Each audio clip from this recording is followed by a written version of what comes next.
So, yun. Papunta kami ngayon sa sa first game nung liga dito sa amin na KBL. Meron akong nasalihan na isang team na Yaisu Snipers. First game ko, tapos it's a new team para sa akin sa Class B category. Yun, kumuha lang na, sumali doon para kumuha ng experience, para mas gumaling. Tapos siguro papakita lang ko na lang yung magiging highlights ko doon sa laro, kung ano yung mangyayari, anong gagawin ko doon sa laro. Yun, gusto ko lang i-vlog. Bye.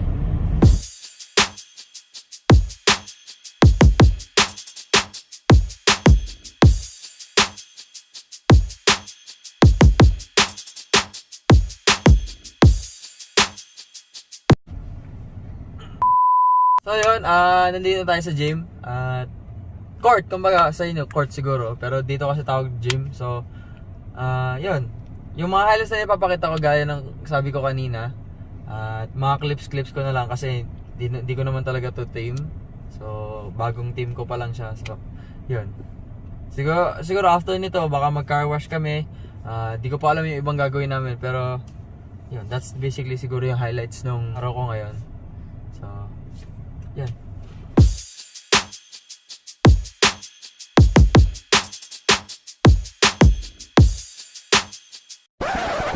So yun, hindi tayo pinayagang maglaro dahil daw hindi daw ako naka-line up dun sa unang pagpasa. So hindi daw na-screen nung chairman yung line up nung team na sinalihan ko. So hindi ako nasali.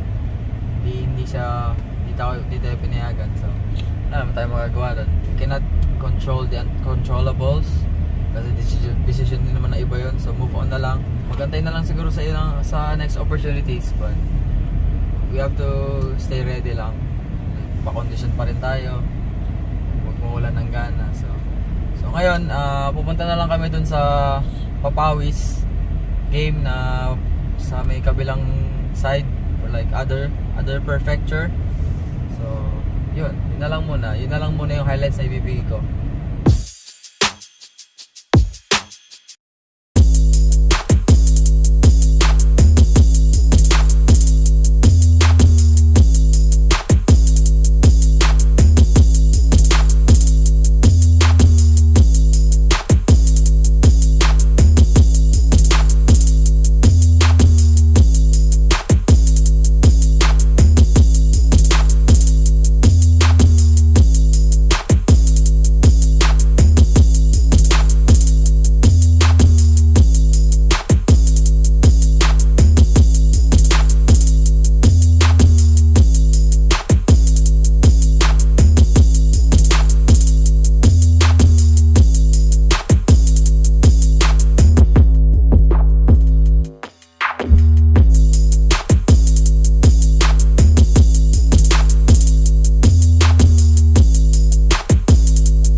So ayun, that's basically my day today. Yun yung ginawa natin ngayon. nakapagpapawis tayo, tapos nakapaglinis tayo ng kotse. Natulungan ko na rin sila tito, yung parents ng palangga ko, na magpa-change ng tire, pero hindi ko na na-vlog kasi more on sa kanila man yun. So, siguro yung message ko na lang dun sa liga na hindi ako nakapaglaro. So, yung rejection na yun, siguro another way of God redirecting me, or binibigyan lang ako ni God ng more time or more chance para mag-improve pa sa sarili. You never know kung ano yung mga opportunities na darating sa'yo. You just have to be ready. Hindi mo pa rin alam kung ano yung ibibigay na opportunities ni God sa'yo. So, you just have to be always ready. At yan, maging condition pa rin sa katawan na hindi tayo magpapabaya sa sarili. So, yun, sa mga tao diyan na nag-aalala sa mga rejection or hindi natutupad yung mga pangarap nila or mga plano nila, huwag kayong mag-alala. Just keep on doing what you want, what you love. Bibigay pa rin ni God kung ano yung gusto nyo, mas maganda pa. So, yun lang yung message ko dito sa video na to. So, yun. Bye.